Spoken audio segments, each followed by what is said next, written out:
আমার কথা শেষ, এবার তোমার কথা বলো। আমার তো আলাদা করে কোনো কথা বলার নেই তমজিৎ। আমি তোমার মতো একজন মানুষের সান্নিধ্যে থাকতে চেয়েছিলাম, আর সেই তুমি যদি আমাকে দূরে সরিয়ে রাখো তাহলে। দোয়েল, আমি সে কথা আবার কখন বললাম? তুমি তো জানো যে আমি দেশে বেশি দিন থাকি না, আমাকে সারা পৃথিবী ঘুরতে হয়। যে কদিন থাকবো আমি তোমাদের বাড়িতে থাকবো, আমার কোনো আপত্তি হবে না। দাদাকে তুমি কথাটা বলছিলে, আমি শুনেছিলাম। আমি ভেবেছিলাম বোধহয়। কি ভেবেছিলে? কি ভেবেছিলে?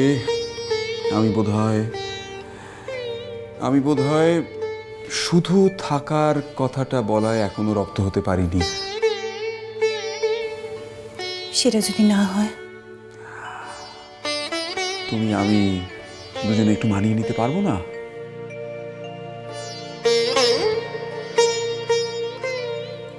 একলা থাকার কথা বলছো, এই তো?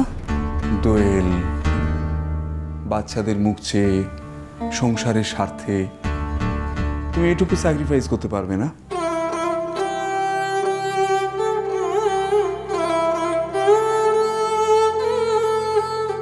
তাকাও, তাকাও আমার দিকে। আমার উপর এতটুকু ভরসা নেই? তুমি ভাবতে পারো না যে আমি আস্তে আস্তে তোমার চিনি সন্দেশের বাবা হয়ে উঠতে পারি? শুধু কি জন্মসূত্রে বাবা হওয়া যায়? আসলে দোয়েল, আসলে হচ্ছে সব পরীক্ষা। জন্ম মুহূর্ত থেকে মৃত্যু পর্যন্ত প্রতিটি পরীক্ষায় আমাদের স্কিল দেখাতে হয়। বাবা হওয়া একটা বড় পরীক্ষা। এতটুকু প্রস্তুতি ছাড়া আমি কি করে তা হব? এটুকু প্রস্তুতি লাগবে না? এমনি এমনি পাশ করে যাও। তমজিৎ, তুমি সত্যিই তমজিৎ। অন্ধকারকে জয় করার জন্যই তোমার জন্ম হয়েছে। ম্যাডাম, কাল সকাল সকাল কিন্তু ও বাড়ি যেতে হবে, খেয়াল আছে? যাবো তমজিৎ, তুমি যা বলবে আমি বাধ্য ছাত্রীর মতো সব কিছু করব, কারণ আমি জানি তাতেই আমি ক্রমশ পূর্ণ হব।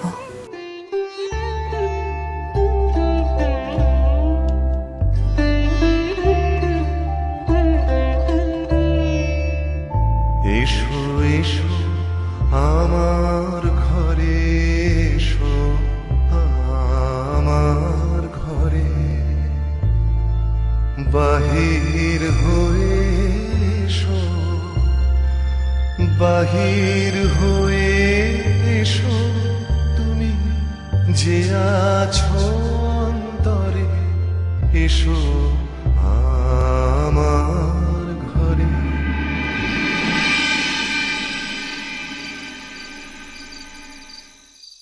আজ মোর ইত্য আনন্দটা হচ্ছে ক্লা, তোকে আর কে বলবো।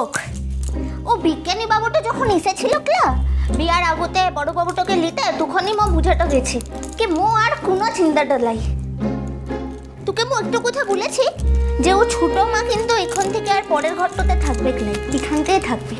তার মানে পারে তুই তখন শুনলি ক্লা, ও বিজ্ঞানী বাবুটা তো বলছিল বড় বাবুকে যে যদি তুমি পারমিশনটা দাও তাহলে তোমাদিকের ঘর থেকে মু থাকতে তো পারি। মোর মনে লেছে আর কিছুদিনের মধ্যে ছোট মা এসে দেখবে মুদিকার সঙ্গে একসঙ্গেই থাকবে। সেটা কতদূর সম্ভব হবে তা নিয়ে আমার সন্দেহ আছে, কারণ চিনি আর সন্দেশ এমনিতে এত ভায়োলেন্ট হয়ে রয়েছে যে তারা নিজের বাবার জায়গায় তমজিৎ বাবুকে কতটা অ্যাকসেপ্ট করবে আমি জানি না। তবে হ্যাঁ, একটা কথা আমাকে বলতেই হবে, আজ অনেক দিন বাদে ছোট কাকিমণির মুখে একটা সুখের আলো দেখলাম, আর সেটা সম্ভব হয়েছে একমাত্র তোমার জন্যই। তুমি ইনিশিয়েটিভ না নিলে এটা কতদূর হতো আমি জানি না, আর সেই জন্যই আমার কাছে তোমার একটা উপহার পাওনা আছে। কিন্তু দিয়ে কিনে তাহলে? বাবা, এক্ষুনি? বারে জানিস যখন এসে উপহারের কথাটা বলবে তখন যা কিনাটা নিয়ে আসতে হয় সেটা জানিস না? বালাই ষাট, আমি আমার ছোট্ট বউটাকে একটা উপহার দেব, সেটাও আমাকে কিনে দিতে হবে? নিজে থেকে কিছু দিতে পারি না আমি? নিচের থেকে কি দিবি? আছে আছে, দি কিনে দাও হিলা। এখনই? হি কিন্তু এখন তো দেখানো যাবে না, কিনে কারণ আছে। চলো আগে এখানটায় বসো, এসো। চোখটা বন্ধ করো। চোখ খুলবে না কিন্তু। আরে চোখটা না খুললে দিকপকটা কি মনে? যখন আমি বলবো তখন চোখ খুলবে, তার আগে নয়, বুঝেছো? ঠিক আছে।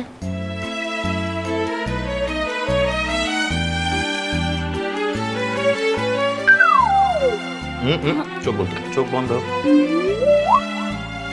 ছাড় কিনে বাবা। উফ, ভালো চেক লাই কিন্তু। হোক খারাপ, আমি ধরে কেয়ার করি। আর কি গো তুমি এরকম চিৎকার করছো? তোমার চিৎকার শুনে বাড়ির লোকজন ছুটে এলে কি বলবো আমি? আর তুমি কি বলবে?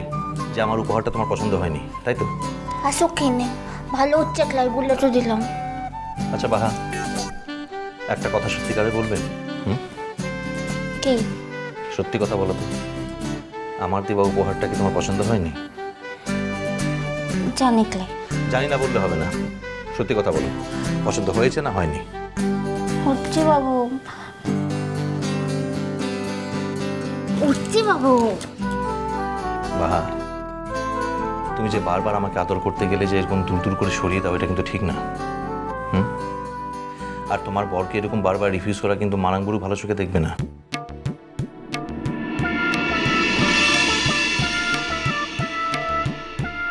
কি এই সকল কি কথা বলা হয়েছে শুনি? তা নয় তো আর কি। তুমি প্রত্যেকবার আমাকে আদর করতে এলে দূরে সরিয়ে দাও, ছটফট করো, নিজে দূরে সরে যেতে চাও। এর মানেটা কি? তার মানে এটাই তো যে তোমার বরকে তোমার পছন্দ না। আদর করতে এলে তাকে দূর বলে দূরে সরিয়ে দাও। হচ্ছে বাবু না। তুমি তো না বললে হবে না। তুমি স্ত্রী হয়ে স্ত্রীর কর্তব্য পালন করছো না। আরে কোন কর্তব্যটা পালনটা করিলাই বলতো? মুখে তোর কথা শুনেছিলা লাকি তোর শরীরের যত্ন নিলা, কোনটা করিলা বল? এই তো শুধু শরীরের যত্ন নেবা। আরে শরীর ছাড়া তো মানুষের একটা মন থাকে, ইচ্ছা আকাঙ্ক্ষা থাকে, তার কি? হ্যাঁ, কোনোদিনও আমার মনের যত্ন নিয়েছো? আরে আমি না হয় ভুলে গেলাম, মাফ করে দিলাম, কিন্তু মারাঙ্গুর উপরে বসে দেখছেন সব কিছু, মাফ করবেন না তিনি। হ্যাঁ, এরপরে দেখবে তোমাকে জব্দ করার জন্য আমার কাছে এমন একজনকে পাঠিয়ে দিল যে আমার মনের যত্ন নেবে শুধু। তখন আমিও তেমন না বলতে পারবো না, কারণ আমি তো জানি তুমি আমার মনের যত্ন নাও না, রাদার নিতে চাও না। কাকে পাঠাবে শুনি? জি আসবে কি একেবারে ঝাঁটা মেরে তারাই দেবো এখান থেকে। মুখ থাকতে লাগে মোর মরদের মনের যত্ন নেবে। এটা কেমন কথা হলো? তুমি নিজেও আমার মনের যত্ন নেবে না, অন্য কেউ নিতে দেবে না, তাহলে আমার কি হবে? হে এখন তো এই কথাগুলো বলবে কেলা? মু তো জানি তুই এই কথাগুলো কিসের লেগে বলিস বলতো, কারণ তুই জানিস আর মুও জানি যে তুই মুখে একদম ভালোটা বাসিসলা, ভালোটা বাসিসলা বলে তো এই কথাগুলো বলতে তো পারিস না। আরে এই বোকা মেয়ে, এতে আবার কান্নাকাটির কি হলো দেখি? ও সোহাগটা করতে পারে ক্লা, মোর সরমটা লাগে, তার লেগে মুখে ইচ্ছাগুলো কথা বলছে। তোর কত সোহাগটা লাগবে শুনি? মু আজকে তোকে সোহাগটা পূর্বক থেকে তোর কত সোহাগটা লাগে। হায় হায়, বস এখানে বস, চোখ বুঝা খেলে। এই তো আমি আগে থেকে চোখ বন্ধ করে আছি।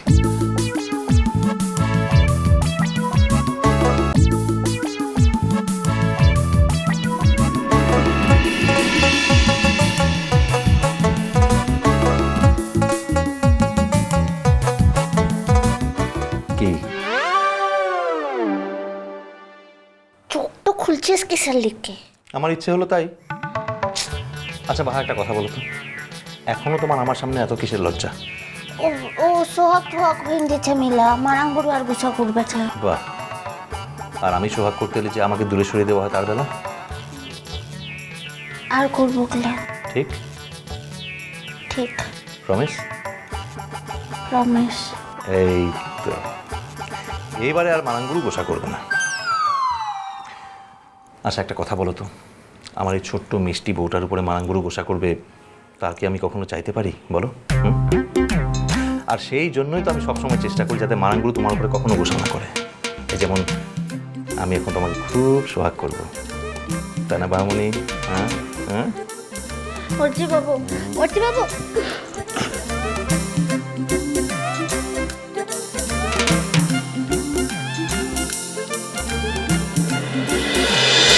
মিষ্টি কুটু মিষ্টি কুটু মিষ্টি কুটু